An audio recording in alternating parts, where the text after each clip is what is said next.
लोकसभा चुनावों को लेकर लगातार अपडेट, पल पल की अपडेट आप तक पहुंचा रहे। एक बड़ी खबर, बड़ी जानकारी आ रही है, आपको बता दें बीबी बत्रा और किरण चौधरी के वोट पर ऐतराज जताया गया। ये इस वक्त की बड़ी खबर। बीजेपी जेजेपी ने कहा नियमों का नहीं हुआ है पालन।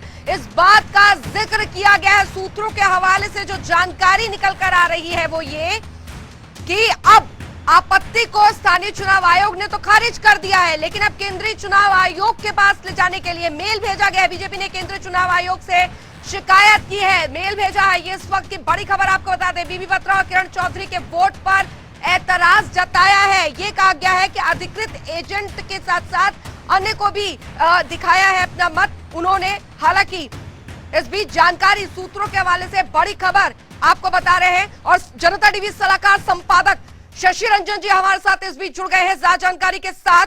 शशि रंजन जी, राज्य चुनाव आयोग ने तो जो ऐतराज जताया गया था उसे ओवररूल कर दिया है, लेकिन अब केंद्रीय चुनाव आयोग को इसकी शिकायत दी गई है। ये देखिए जो एक्सक्लूसिव बहुत जल्द आपको हम दिखाएंगे एक्सक्लूसिव तस्वीरें और वो लेटर की कॉपी जो कार्तिकेय शर्मा ने लिखी है। पहले तो ये ऑब्जेक्शन रेज किया बीबी बत्रा कांग्रेस के एमएलए हैं और किरण चौधरी, और ये कहा कि जो सिक्रेसी पोलिंग स्टेशन पर जो नियम है 39A रूल 70 इसके तहत इसका वायलेशन हुआ है। और ये बताते हैं कि जो violation of secrecy of vote as provided in rule 39A read with rule 70 of the conduct of election rules 1961 इसके तहत ये कार्रवाई की मांग की है। आरओ को बताया, वो वहां पर पहले कंप्लेन दर्ज कराया, लेकिन आरओ ने उसे ओवर रूल कर दिया था।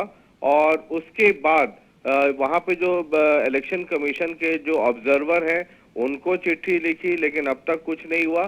तो कार्तिकेय शर्मा ने चीफ इलेक्शन कमीशन को चिट्ठी लिखी है और साथ ही साथ एक तो कार्तिकेय शर्मा ने चिट्ठी लिखी है और इन सारे चिट्ठियों का को इनक्लोज करके अमित साहनी है advocate council for mister Kartikeya Sharma independent candidate, और चंडीगढ़ का ही अपना रेजिडेंस का पता दिया है।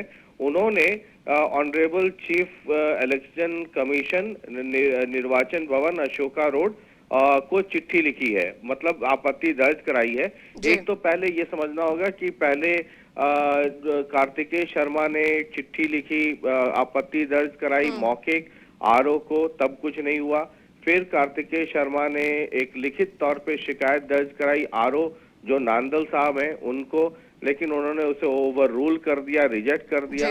फिर कार्तिकेय शर्मा जो इंडिपेंडेंट कैंडिडेट है, जो ऑब्जर्वर है दो इलेक्शन कमीशन के, उनको लिखा, वहां से भी जब कुछ अभी राहत या कोई कार्रवाई नहीं हुई तो फिर कार्तिकेय शर्मा ने चीफ इलेक्शन कमिश्नर को एक चिट्ठी लिखी, एक एप्लीकेशन भेजा है जिसमें इन दोनों वोटों को, यानी बीबी बत्रा के वोट और किरण चौधरी के वोट को कैंसिल करने के लिए लिखा है। और साथ ही साथ नांदल जो कि रिटर्निंग ऑफिसर है उनके खिलाफ कार्रवाई करने के लिए लिखा है जी। ये एक है, उसमें लिखा है on all occasions the returning officer mister R K Nandal rejected the objections taken by the stakeholders, यानी कि हर मौके पर आर के नांदल ने जो वहां पे जो लोग मौजूद थे, जो डिफरेंट स्टेक होल्डर्स थे, जो डिफरेंट पार्टी बीजेपी जेजेपी जो इंडिपेंडेंट कैंडिडेट हैं, इन तमाम लोगों के जो क्लेम्स थे उनको रिजेक्ट कर दिया और उस वायलेशन को नजरअंदाज किया है।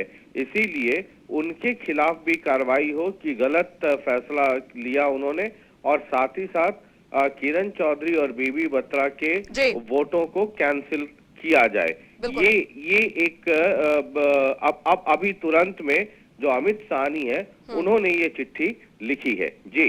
बिल्कुल, और देखिए अभी क्योंकि जाहिर तौर पर ये जो समय है वोटिंग का वो 4 बजे तक का है, वक्त जो है बेहद कम, यहाँ पर 3:56 हो चुके हैं। लेकिन अब इस पूरे अगर चीजों को देखा जाए शशि जी, क्या असर इसका पड़ेगा अगर केंद्रीय चुनाव आयोग को इसकी शिकायत जो है वो की गई है वहां से, और इस पर वोटिंग पर इसका क्या असर पड़ सकता है? जो आपत्ति आ गई जताई है, पहले वो भी बता दूं।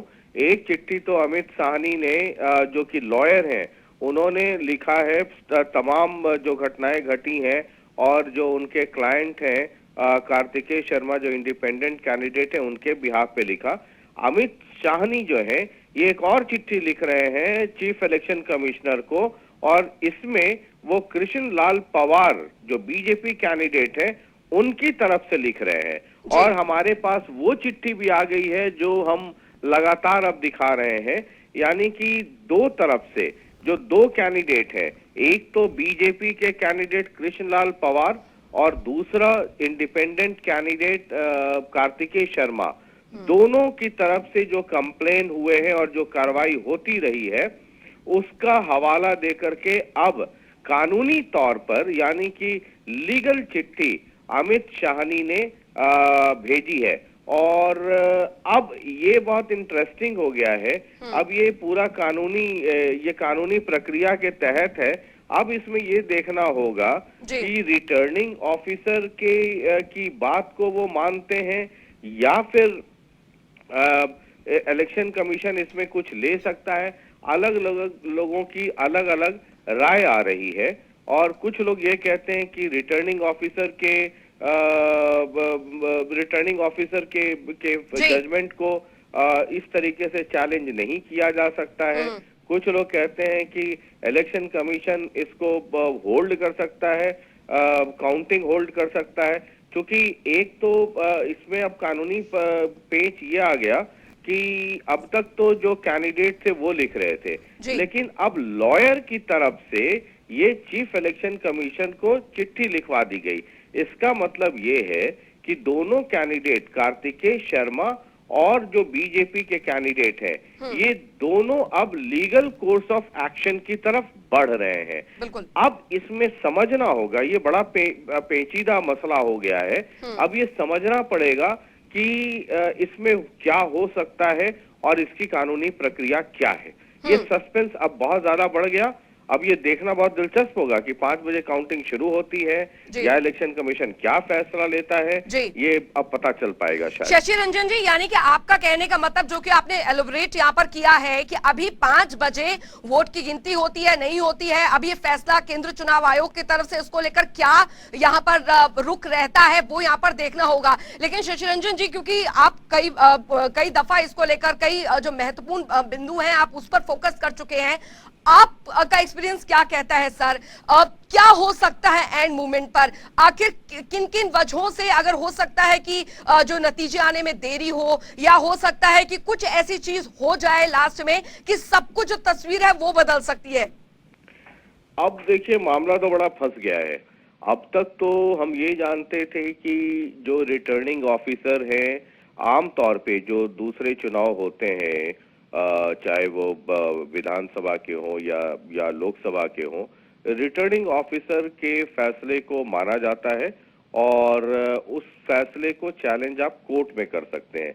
लेकिन राज्यसभा वाले में क्या प्रक्रिया है, ये शायद समझना पड़ेगा एक बार कि कुल मिलाकर करके इसमें क्या हो सकता है। क्या यहाँ भी जो दूसरे आम चुनाव होते हैं उसी तरीके से रिटर्निंग ऑफिसर का फैसला सुप्रीम माना जाएगा और वो सिर्फ कोर्ट में ही चैलेंज हो सकता है, या चीफ इलेक्शन कमीशन जो है वो कोई फैसला ले सकता है।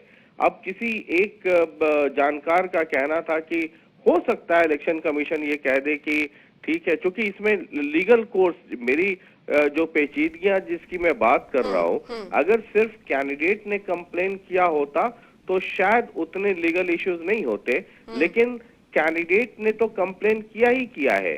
लॉयर ने अपने क्लाइंट के तरफ से अब इलेक्शन कमीशन को लिख दिया है, यानी एक लीगल नोटिस चला गया कि इलेक्शन कमीशन को कि हमारी ये आपत्तियां हैं और इस पर आप कार्रवाई करें।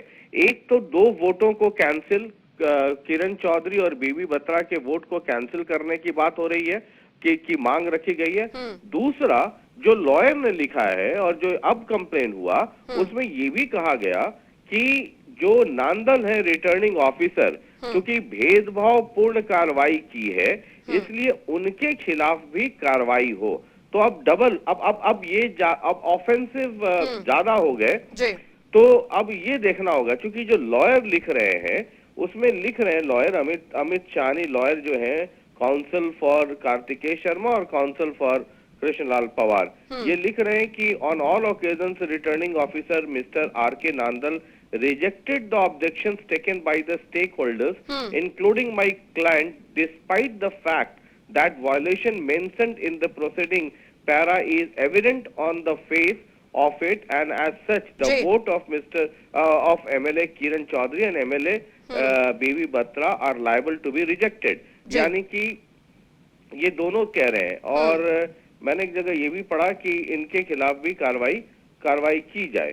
तो एक में वो भी एक चिट्ठी, क्योंकि मेरे पास जो चिट्ठी आई हुई है वो सब आरओ को भी चिट्ठी लिखा है, सबको, चीफ इलेक्शन कमीशन को भी लिखा है, और एक कार्तिकेय शर्मा की तरफ से गया है कि आई एम कॉन्टेस्टिंग जानकारी दी है, और as independent candidate mister R K Nandal secretary of Haryana Vidhan Sabha is returning officer of the election, the voting is going on today, that is आज की तारीख है, Chandigarh, for 2 seats, being independent candidate I am sitting inside the polling hall to keep a watch on the process. First Mr. BB Batra MLA and later Mrs. Kiran Chaudhary MLA showed their ballot paper apart from their authorized agent, यानी अपने agent जो authorised agent है उनको छोड़ करके दूसरे को भी दिखाया। To many other present in the hall, बहुत सारे लोग हॉल में थे, उनको भी दिखाया।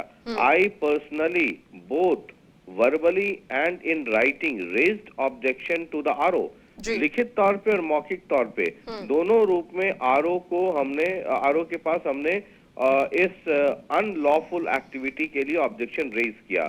एट बोथ ओकेजन्स, दोनों ही बार, जो मौखिक भी और लिखित भी, जब आरओ को बताया, the RO turn down my application, मतलब मेरी आवाज को या मेरी शिकायत को खारिज कर दिया। To tell me it appears that RO is not working for conducting free and fair election. तो टू मी इट अपीयर्स, यानी कार्तिकेय शर्मा लिखते हैं, मुझे ऐसा लगता है कि आरओ जो है वो सही तरीके से फ्री और फेयर इलेक्शन कंडक्ट करवाने के लिए काम नहीं कर रहे हैं। He is working totally in a biased manner in order to favour a candidate of Congress party. वो पूरे पक्षपातपूर्ण तरीके से काम कर रहे हैं और कांग्रेस पार्टी के कैंडिडेट को मदद कर रहे हैं। Kindly take appropriate action at the earliest so as to save this great democracy, यानी कि चीफ इलेक्शन कमिश्नर से निवेदन किया है कार्तिकेय शर्मा ने। और यहाँ पर सीधा जो हमला है, जो आरोप है, वो आर के नांदल जो सेक्रेटरी ऑफ हरियाणा विधानसभा है, जो इस चुनाव के लिए रिटर्निंग ऑफिसर है, उनको ये इलेक्शन कमीशन को चिट्ठी लिखी है कार्तिकेय शर्मा ने। और वैसी ही एक चिट्ठी लिखी है कृष्णलाल पवार ने। उनके भी जो लॉयर है वो अमित साहनी ही है, और जो मैं चिट्ठी वो निकाल रहा हूँ सेम है, सेम चिट्ठी है, सिर्फ नाम बदला हुआ है। उसमें भी ये लिखते हैं कि आरओ के ऊपर ही पूरा है। The election for 2 seats of council of state from Haryana is underway, यानी कि चल रहा है 9 बजे से 4 बजे।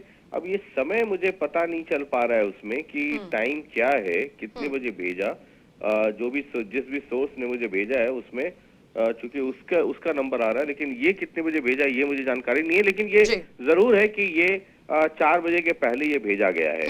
और इसमें लिखा है कि mister R K Nandal secretary to Haryana Vidhan Sabha is working as returning officer और एवब इलेक्शन के लिए 2 वोट बीबी बत्रा और मिस्टर किरण चौधरी, मिसेस किरण चौधरी पर ने बैलेट पेपर दिखा दिया है, इसलिए इनका कैंसिल करना चाहिए। ऑब्जेक्शन वाज रेज्ड, यानी कि शिकायत दर्ज की गई आरओ के पास, but he ignored my request. उन्होंने मेरे रिक्वेस्ट को इग्नोर कर दिया, एक बार नहीं 2 बार, without consulting discussing with the state observer. जो स्टेट में ऑब्जर्वर हैं, सेंट्रल स्टेट ऑब्जर्वर, 2 ऑब्जर्वर हैं, एक तो स्टेट ऑब्जर्वर है और एक सेंट्रल ऑब्जर्वर है। स्टेट वाले स्टेट इलेक्शन कमीशन है, central observer central election commission है। तो ये कृष्ण लाल पवार ने जो चिट्ठी लिखी है चीफ इलेक्शन कमिश्नर को, उसमें ये लिखते हैं कि आरओ ने मेरी आपत्ति जो शिकायत दर्ज की थी उसको सीधे सीधे नकार दिया और एक बार भी कंसल्ट नहीं किया। मतलब रिजेक्टेड माई ऑब्जेक्शंस जो हमने रेज किया था, ऑब्जेक्शन रेज बिफोर आरओ के सामने जो ऑब्जेक्शन रेज किया था, आरओ ने उसे टर्न डाउन कर दिया, एक बार नहीं 2 बार, विदाउट कंसल्टिंग, बिना स्टेट ऑब्जर्वर और सेंट्रल ऑब्जर्वर से डिस्कशन किए हुए, और ना ही उन्होंने वीडियो क्लिप या फुटेज देखा, सीधा सीधा वो खारिज कर दिया।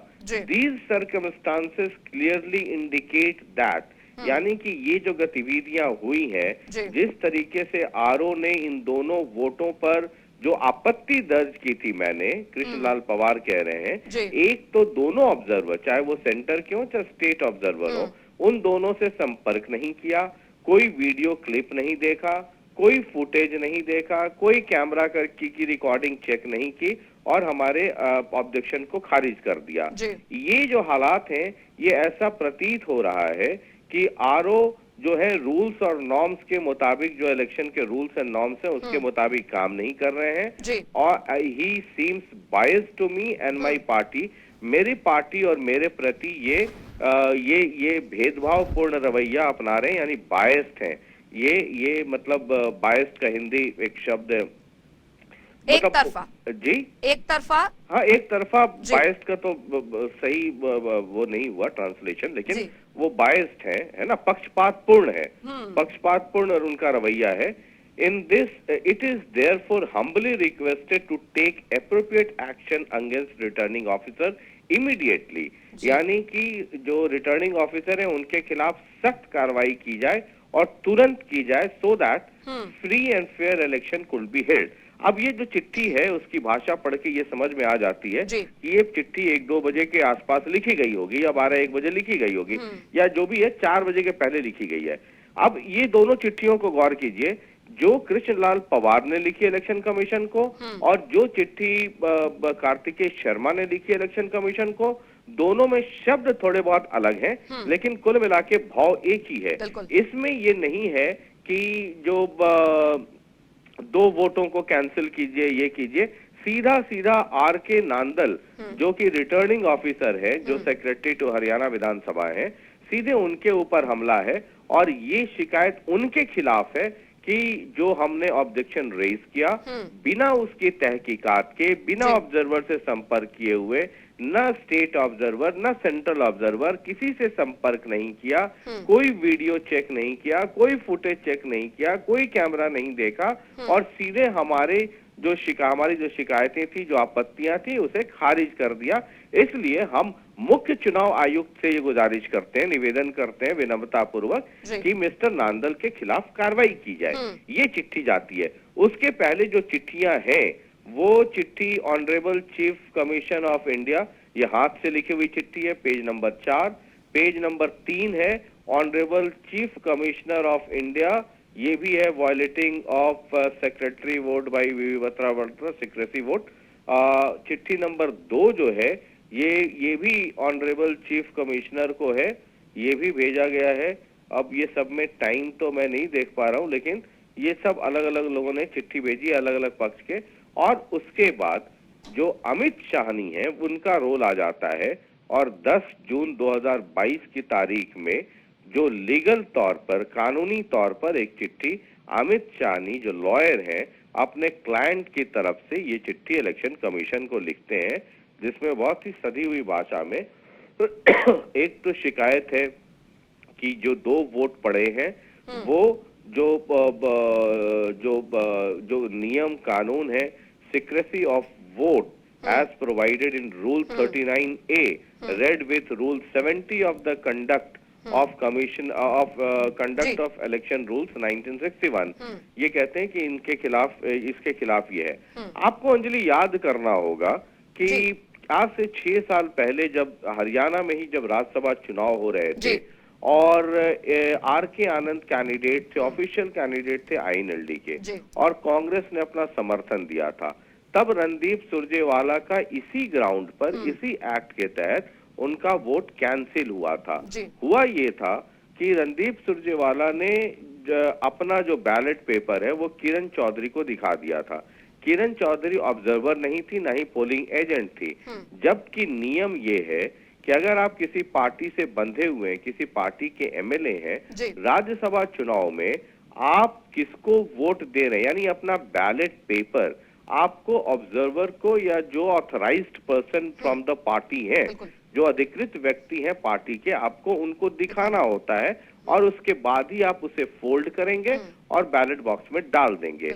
लेकिन आप किसी दूसरे तीसरे को नहीं दिखा सकते। अगर दिखा दिया तो वोट कैंसिल होगा। आज से 6 साल पहले रणदीप सुरजेवाला, जो इतने बड़े वकील भी हैं, जानकार भी हैं, उनका वोट इसी आधार पर कैंसिल हुआ था। Point number 1। पॉइंट नंबर 2, अगर आप किसी पार्टी से जुड़े हुए एमएलए हैं और वोट बैलेट बॉक्स में अपना वोट डालने के पहले आपने पार्टी द्वारा अधिकृत व्यक्ति को वोट नहीं दिखाया, अपना बैलेट पेपर नहीं दिखाया, तो भी आपका वोट कैंसिल हो जाएगा। अगर ऑब्जर्वर ने सवाल उठा दिया या ऑब्जेक्शन रेज कर दिया तो आप किसको वोट देते हैं, ये पार्टी में, इसमें कोई व्हिप जारी नहीं होता है। व्हिप जब जारी होता है तो पार्टी की बंदिश है कि वो वोट उसी पार्टी को देना है, अदरवाइज उनकी सदस्यता चली जाएगी। लेकिन राज्यसभा चुनाव में आप किसको वोट दे रहे हैं, ये आपकी आजादी है। अपनी अंतरात्मा की आवाज सुनिए और वोट दीजिए, जो काम कुलदीप बिश्नोई ने किया है। लेकिन आप किसी को भी वोट दें, आपको बैलेट पेपर, अगर आपने पार्टी द्वारा अधिकृत व्यक्ति को नहीं दिखाया और बैलेट पेपर में बॉक्स में डाल दिया, तो आपका वोट कैंसिल होगा। अब ये जो आज से 6 साल पहले जो घटना घटी थी, ये अब उसी मोड़ पर आकर खड़ा हो गया है। अब ये मामला बड़ा पेचीदा हो गया है। अब अभी तक तो जो था वो सिर्फ जो कैंडिडेट है उन्होंने आपत्ति दर्ज कराई थी, लेकिन अब इसे कानूनी रूप दे दिया गया और लीगल नोटिस, यानी कि अब लॉयर का इंटरफेरेंस, अब लॉयर की इन्वॉल्वमेंट हो गई है और कानूनी तौर पे लॉयर ने अपने क्लाइंट के तरफ से चीफ इलेक्शन कमीशन को चिट्ठी लिख दी है। अब इस पे चीफ इलेक्शन कमीशन क्या करेगा, ये देखना बहुत दिलचस्प होगा, क्योंकि इसमें समझना होगा कि कुल मिला के क्या होता है। और इसमें नहीं होगा तो हम कोशिश करेंगे कि जो लॉयर हैं अमित साहनी, उनको भी जोड़े। और बीबी बत्रा साहब हैं इस वक्त फोन लाइन पर। बत्रा साहब, बहुत बहुत स्वागत है आपका। बत्रा साहब, आवाज आ रही है? संपर्क टूट गया है। शशि रंजन जी, आप अपनी बात पूरी कीजिए। संपर्क करने की कोशिश कर रहे हैं हम बीबी बत्रा जी से। जी, बीबी बत्रा साहब भी इस पे प्रकाश डाल सकते हैं, क्योंकि बीबी बत्रा साहब भी बहुत अच्छे लॉयर हैं और बड़ा नाम है, तो उनसे भी ये समझना जरूरी होगा, क्योंकि 5 बजे से काउंटिंग है और तब तक इलेक्शन कमिश्नर का क्या फैसला आता है। क्योंकि अब तक अब दूसरे चुनाव में तो जो मेरी जानकारी है उसमें रिटर्निंग ऑफिसर का जो फैसला है वो बड़ा वो मान्य है and it can be challenged only in court. लेकिन क्या इस केस में जब रिटर्निंग ऑफिसर को ही कटघरे में खड़ा कर रहे हैं दोनों कैंडिडेट, और दोनों कैंडिडेट तो भेज ही रहे हैं, भेजा ही है आपत्ति, लेकिन इसमें लॉयर को भी इन्वॉल्व कर लिया है, तो क्या कानूनी तौर पर इलेक्शन कमीशन काउंटिंग रोक सकता है या कोई कमेटी बना करके इसमें उसकी जांच करवा सकते हैं? क्योंकि 5 बजे से ही काउंटिंग है और अब 4 बजे तक वोटिंग की प्रक्रिया थी वो खत्म हो चुकी है। तो अब ये 10, 15, 20, 25 मिनट के अंदर ही कोर्ट को फैसला लेना होगा। कोशिश जरूर ये रहेगी कि बीबी बत्रा साहब से जुड़ा जाए, क्योंकि एक वोट उनका भी है और उनसे जुड़ने से 2 फायदा होगा, क्योंकि वो खुद भी लॉयर है, तो वो इनकी पेचीदगियों को समझा पाएंगे। और दूसरा, क्या वायलेशन हुआ है सिक्रेसी एक्ट का, जो का वायलेशन है, क्या वो हुआ है, ये भी उनसे समझना होगा जी। तो हम लगातार कोशिश कर रहे हैं। तो ये कुल मिलाकर के कहानी है इस वक्त।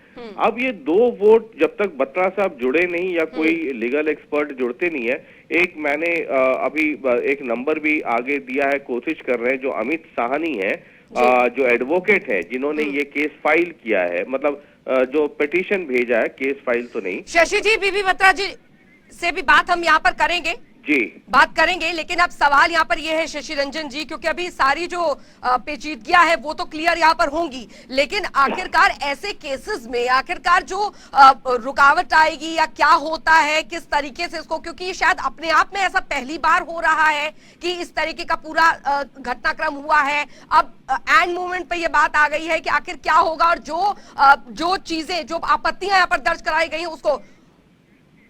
एडवोकेट अमित साहनी जी हमारे साथ जुड़ गए। शशि रंजन जी, अमित साहनी जी, बहुत बहुत स्वागत है आपका। नमस्कार, शशि रंजन बोल रहा हूं। शशि जी, नमस्कार शशि जी। जी धन्यवाद बहुत बहुत। जी, ये आपने केस फाइल किया है और उसमें आपने ये लिखा है कि एक तो 2 वोट जो है बीबी बत्रा साहब और किरण चौधरी, साथ में साथ आप लोगों आपने अपने क्लाइंट की तरफ से आर.के. नांदल के खिलाफ भी कार्रवाई करने की मांग की है। तो ये क्या मसला है? अब तक तो जो हम जानते हैं वो ये है कि जो रिटर्निंग ऑफिसर है उसका फैसला मान्य होता है and it can be challenged in court, लेकिन आपने चीफ इलेक्शन कमीशन को लिखा है। जरा मतलब समझाएंगे इसका? देखिए, इसके मायने ये हैं कि कोई भी ऑफिसर जो है, जो रिटर्निंग ऑफिसर है, अगर वो वोटिंग के दौरान ये पाता है कि किसी भी पार्टी के कैंडिडेट ने अपने एजेंट के अलावा बाकी किसी आदमी को वोट प्रेफरेंस दिखा दी है, तो उसका वोट कैंसिल होगा।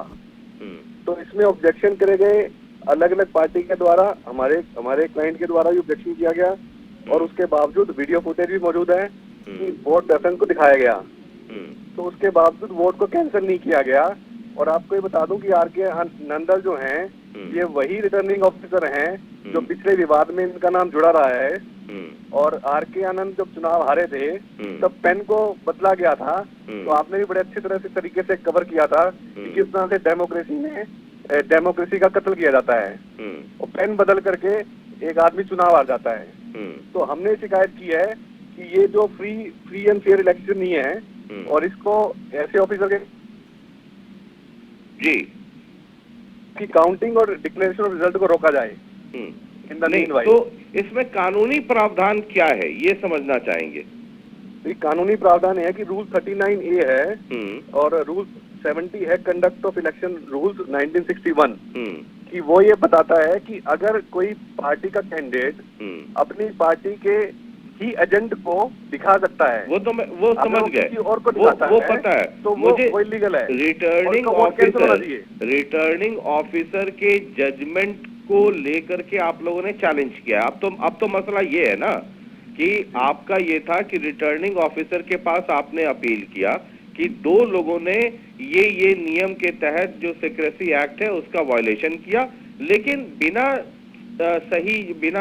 जांच पड़ताल के, बिना वीडियो देखे हुए, बिना स्टेट ऑब्जर्वर, बिना सेंट्रल ऑब्जर्वर से उसको रिजेक्ट कर दिया। तो अब तो आप जा रहे हैं रिटर्निंग ऑफिसर के कंडक्ट के ऊपर। शशि जी, अमित साहनी जी से संपर्क टूट गया है शायद, लेकिन अब वही सवाल यहाँ पर घूम फिर कर आ जाता है कि अब कानूनी पेचीदगियां जो हैं इसमें क्या रहने वाली है और क्या हो सकता है इस पूरे घटनाक्रम पर। जी, ये तो किसी लीगल एक्सपर्ट से एक बार समझना पड़ेगा। ये मसला बहुत ही पेचीदा हो गया है, और मैं आपको ये बता दूं कि जिस बात का जिक्र कर रहे थे 2016 में जो चुनाव हुआ था, उस वक्त भी आर.के. नांदल फैक्टर की बड़ी चर्चा हुई थी, जिसका जिक्र कर रहे थे अभी अमित साहनी। और वो उसमें भी जब उस वक्त जो मैं आपको बता रहा था कि इंक बदले गए और रणदीप सुरजेवाला का जो वो दिया गया, रणदीप सुरजेवाला का जो वोट कैंसिल हुआ, वो यही एक्ट है जिसके तहत रणदीप सुरजेवाला के पे ऊपर ऑब्जेक्शन रेज हुआ था और अल्टीमेटली वो वोट कैंसिल हो गया था। तो अब ये है कि अब इसमें क्या होता है, मुझे लगता है कि इस पे बहुत ज्यादा मैं बोल पाने की स्थिति में नहीं हूँ, जितनी जानकारी है, वो हमें इंतजार लेकिन करना जांच की चाहिए। जांच की बात आएगी, क्योंकि आर के नांदल पर जो बात, जिसका आरोप यहाँ पर लगा है कि उन्होंने वीडियो नहीं देखी है और जो साक्षी थे वो यहाँ पर नहीं देखे और उनके जो ऑब्जेक्शन था उसे ओवररूल्ड कर दिया है, तो जांच की बात यहाँ पर जरूर होगी, क्योंकि सीधे तौर पर आरोप है आरोप। ये ठीक है अंजलि, मैं जिस चीज को कह रहा हूँ कि वो कानूनी प्रक्रिया बहुत अलग है और कॉन्स्टिट्यूशनल जो प्रक्रियाएं हैं उसमें अलग अलग चीजों का, जैसे मैंने आपको बताया कि जो जनरल इलेक्शंस हैं उसमें आरओके का फैसला सर्वमान्य है, उसको आपको चैलेंज करना है तो कोर्ट में जाना पड़ेगा।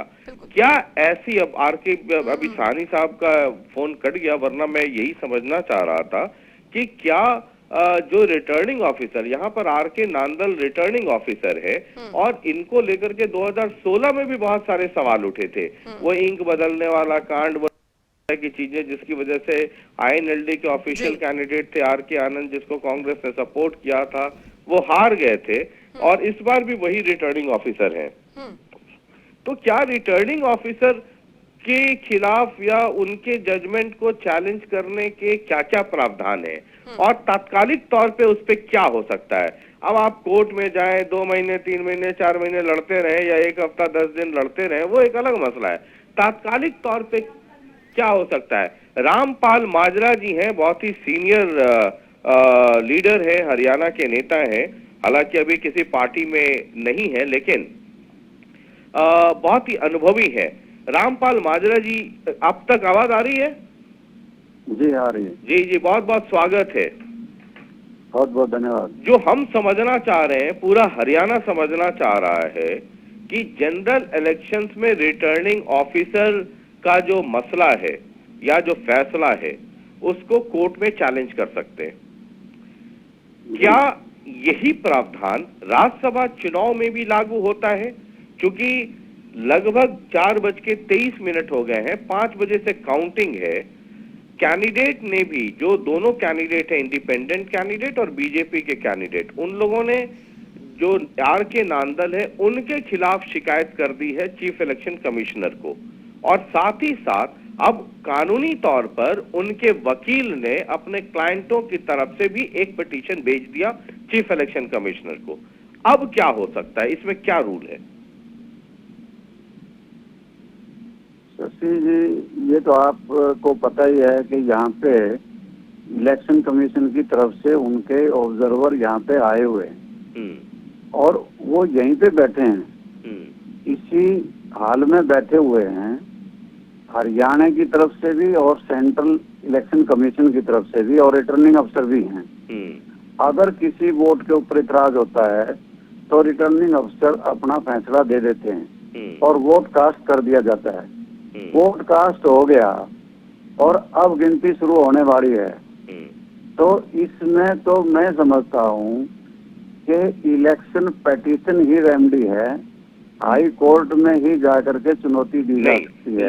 लेकिन जो कार्तिकेय शर्मा इंडिपेंडेंट कैंडिडेट और जो बीजेपी के ऑफिशियल कैंडिडेट हैं कृष्णलाल पवार, और इन दोनों के वकील, जो इलेक्शन कमीशन को जो चिट्ठी भेजी है उसमें साफ साफ ये लिखा है कि जब उन्होंने इन 2 वोटों के बारे में कि ये नियम का उल्लंघना हुआ है, सिक्रेसी जो गोपनीयता है मतों की, वो भंग हुआ है, तो इस बारे में जब रिटर्निंग ऑफिसर को मौखिक और लिखित दोनों तरीके से जब आपत्ति दर्ज कराई और शिकायत जब दर्ज करवाया, तो आरओ ने उसे बिना किसी जांच पड़ताल के, बिना स्टेट ऑब्जर्वर से संपर्क किए हुए, बिना सेंट्रल ऑब्जर्वर से संपर्क किए हुए, बिना कैमरे की रिकॉर्डिंग चेक किए हुए उसे खारिज कर दिया।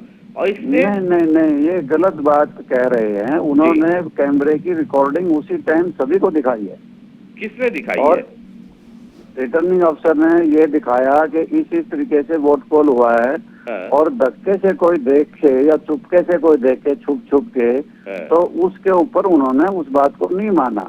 और उन्होंने ये, अगर कोई चोरी छुपे जबरदस्ती देखने की कोशिश करता है तो वो एक अलग मसला है। सवाल ये है कि क्या कैंडिडेट ने दिखाया, पॉइंट नंबर 1। और पॉइंट नंबर 2, क्या रिटर्निंग ऑफिसर ने फेयर तरीके से इस मामले को डील किया? क्या कैमरे की रिकॉर्डिंग चेक की?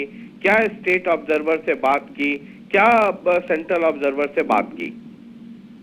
जब इतराज हुआ था, मैं तो मौके पे नहीं हूँ, पर मैंने जैसा कि अंदर से वेरीफाई किया, जब इतराज किया गया तो कैमरा की रिकॉर्डिंग भी देखी गई और स्टेट इलेक्शन कमीशन का ऑब्जर्वर और सेंट्रल इलेक्शन कमीशन ऑब्जर्वर से डिस्कस हुआ, उन्होंने भी देखा। और देन रिटर्निंग ऑफिसर ने अपना ये फैसला सुनाया कि चुपके से कोई अगर वोट देख उसको दिखाना चाहे एजेंट को और उससे पहले या आगे पीछे देख ले तो कोई मायने नहीं है। इसलिए उन्होंने जो फैसला सुनाया है कि ये वोट जो कास्ट हुआ है, ये जो दोनों वोट कास्ट हुए हैं ये सही हुए हैं और इसकी चाहिए इलेक्शन कमीशन पे एप्लीकेशन मूव कर लें, ऑब्जेक्शन मूव कर लें, इसका डिसीजन फिलहाल कुछ नहीं होगा, इसका इलेक्शन पिटीशन ही होगा जाकर के उसका जिस प्रकार से हाई कोर्ट की प्रक्रिया। अच्छा, तो इसमें चीफ इलेक्शन कमिश्नर अभी कुछ नहीं कर सकते हैं, आपका कहना है कि ये अब आपको कोर्ट में ही जाना होगा? बिल्कुल नहीं कर सकते, क्योंकि उन्होंने वो उनके प्रतिनिधि यहाँ पे हैं इलेक्शन कमीशन के, वो इस फैसले के अंदर ही हैं, अपना डिसीजन देने में उन्होंने सारी रिकॉर्डिंग भी देखी है और सारी परिस्थितियों का आंकलन करने के बाद अपना निर्णय दिया है। चलिए, बहुत बहुत शुक्रिया रामपाल माजरा साहब, बहुत ही सीनियर लीडर हैं। एक और वरिष्ठ नेता कांग्रेस से ही अशोक अरोड़ा जी जुड़ गए हैं। अरोड़ा साहब, बहुत बहुत स्वागत है आपका। Thank you. ये एक मसला आ गया, पेचीदगियां फंस गई हैं। ये कहा गया है जो इंडिपेंडेंट कैंडिडेट हैं कार्तिकेय शर्मा और जो बीजेपी के ऑफिशियल कैंडिडेट हैं कृष्णलाल पवार और उन दोनों के जो लॉयर हैं अमित साहनी, वो ये कहते हैं कि 2 वोट बीबी बत्रा और किरण चौधरी इन लोगों ने वॉयलेट किया और जो ऑफिशियल सीक्रेट एक्ट है उसका वॉयलेशन हुआ। और जब इस बारे में आरओ को जब आपत्ति दर्ज कराई तो आरओ ने फेयर तरीके से डील नहीं किया और जजमेंट जो है उस मतलब उनकी अपील को खारिज कर दिया। मतलब ये कहते हैं कि आरओ ने, जो आर के नांदल हैं, उन्होंने ना तो स्टेट ऑब्जर्वर से संपर्क किया, न सेंट्रल ऑब्जर्वर से संपर्क किया, न वीडियो देखा और उनका पक्षपातपूर्ण बायस्ड रवैया था, पक्षपातपूर्ण, और सीधे खारिज कर दिया। अरोड़ा साहब, ऐसे है, मैं पोलिंग एजेंट था माकन साहब का, अंदर से अभी बाहर आया हूँ। जी, आप तो पोलिंग एजेंट थे? जी, पोलिंग एजेंट था, मैं वहीं बैठा हुआ था जब ये उन्होंने वोट डाल ली। वोट डालने से पहले उन्होंने ऑब्जेक्शन किया कि आपने वायलेट किया, तो दोनों वोटों को वीडियो देखा गया। सेंट्रल ऑब्जर्वर भी वहीं थे, स्टेट ऑब्जर्वर भी वहीं थे, आरओ भी वहीं था। और एक बार नहीं 3-3 बार देख के उनको दिखा के तब वोट डालने दिया गया। ये तो चुनाव जब जैसे शुरू हुआ, पहली वोट जो कांग्रेस की पान आया उस पर ऑब्जेक्शन कर दिया, दूसरा पान आया उस पर ऑब्जेक्शन कर दिया। ये कहते थे चुनाव खराब हो, इसमें अपना नहीं आपने मैं एक बार फिर, चूंकि आप पोलिंग एजेंट थे, अंदर मौजूद थे, बल्कि मैं अपने पीसीआर के जो हमारे साथी हैं उनको ये कहूंगा भी कि अशोक अरोड़ा के नीचे पूर्व मंत्री नहीं, पोलिंग एजेंट, कांग्रेस प्रत्याशी के पोलिंग एजेंट ये लिखिए, ये जाना चाहिए डिजिग्नेशन। मैं आपसे अरोड़ा साहब समझना चाह रहा हूं, आपने ये कहा कि जैसे ही पहले कांग्रेस के एमएलए ने और दूसरे कांग्रेस के एमएलए ने जब वोट डाला तभी ऑब्जेक्शन रेज हो गया। बिल्कुल। तो ऑब्जेक्शन जब रेज हो गया तो अभी आपने ये कहा कि जैसे ही ऑब्जेक्शन रेज हो गया तो वो सब वीडियो देखना, consultation, state observer, central observer, जब वो सब देख लिया उसके बाद उनको वोट डालने दिया गया। कुछ आप ऐसा कह रहे थे? बिल्कुल, हाँ बिल्कुल, उनको पहले रोक दिया गया, वोट डालने नहीं दिया गया। जब ऑब्जेक्शन आ गया, जब ऑब्जेक्शन ओवर रूल हुआ और उनकी सहमति से बाद में वोट डाला। एक बार आप फिर पूरी घटनाक्रम बताएंगे, क्योंकि बहुत अहम है और जो सबसे बड़ा, एक मिनट सुन लीजिए, मेरे पास चिट्ठी है जो दोनों लोगों ने जो चिट्ठी लिखी है और इनके लॉयर ने लिखी है, उनमें जो सबसे बड़ा जो वो है वो ये कहते हैं कि जो आर के नांदल हैं उनके ही बिहेवियर पर या उनकी निष्पक्षता पे ही सवाल है। और सबसे बड़ा आरोप ये है कि कृष्णलाल पवार भी लिखते हैं कि सबसे बड़ा आरोप ये है कि मौखिक और लिखित तौर पर जब आर के नांदल को इन दो लोगों के बारे में, बीबी बत्रा और किरण चौधरी के बारे में जब शिकायत दर्ज कराई, तो आर के नांदल जो रिटर्निंग ऑफिसर थे, उन्होंने न स्टेट ऑब्जर्वर न सेंट्रल ऑब्जर्वर से संपर्क किया, न वीडियो देखा और उनकी आपत्तियों को खारिज कर दिया। क्या घटनाक्रम हुआ? आप वहां पे पोलिंग एजेंट हैं, कांग्रेस के जो कैंडिडेट हैं उनके पोलिंग एजेंट हैं, आप जरा एक बार बताएंगे कि कैसे क्रमबद्ध तरीके से क्या हुआ? मैं वही आपको बताना चाह रहा हूँ कि ये जो कंप्लेंट है कि जो नहीं देखा, सेंट्रल ऑब्जर्वर ने नहीं देखा, स्टेट ऑब्जर्वर ने नहीं देखा, ये बिल्कुल निराधार है। मैं वहां पे था, पहला ऑब्जेक्शन आया बत्रा साहब की वोट पे। बत्रा साहब की जब वोट पे आया तो उसी समय वोट डालने से रोक दिया गया। पहले वीडियो देखी, दूसरी बार देखी, तीसरी बार देखी, और इन सब ने भी जिन्होंने ऑब्जेक्शन लगाया है, इन्होंने स्वयं वीडियो देखी, सेंट्रल ऑब्जर्वर, स्टेट ऑब्जर्वर की मौजूदगी में देखी, और जब उन्होंने अपना डिसीजन दे दिया कि मैंने देख लिया, कोई वायलेंस नहीं हुआ, तब उसकी वोट डली। और जब फिर मैडम किरण चौधरी वोट डालने आई, तब भी उन्होंने वही ऑब्जेक्शन किया, और फिर उसी तरीके से दोबारा फिर वीडियो चलाई गई, तो उसकी फुटेज देखी गई, और उसके बाद उसी प्रकार से सबको दिखाई गई, और फिर उसका वोट डालने दिया। बहुत शुक्रिया अशोक अरोड़ा साहब, क्योंकि जो आरोप लग रहे हैं, जो पिटीशन में जो इश्यूज रेज किए गए हैं, आपने उसका जवाब दिया, और आपसे बेहतर कौन बता सकता था जो आप पोलिंग एजेंट वहां पर मौजूद थे, बतौर पोलिंग एजेंट। बिल्कुल शशि रंजन जी, बहुत बहुत शुक्रिया। और जाहिर तौर पर ये बातचीत यहाँ पर बहुत कुछ बयां कर रही है। कांग्रेस प्रत्याशी के पोलिंग एजेंट के तौर पर अशोक अरोड़ा ने इस बात का साफ जिक्र करा है कि सब कुछ नियम के अनुसार हुआ है। ये सारी मनगढ़ंत कहानी है। उधर दूसरी तरफ केंद्रीय चुनाव आयोग को लेटर लिखा जा चुका है। फिलहाल तमाम अपडेट राज्यसभा चुनावों से जुड़ी आप तक जनता टीवी पहुंचाता रहेगा।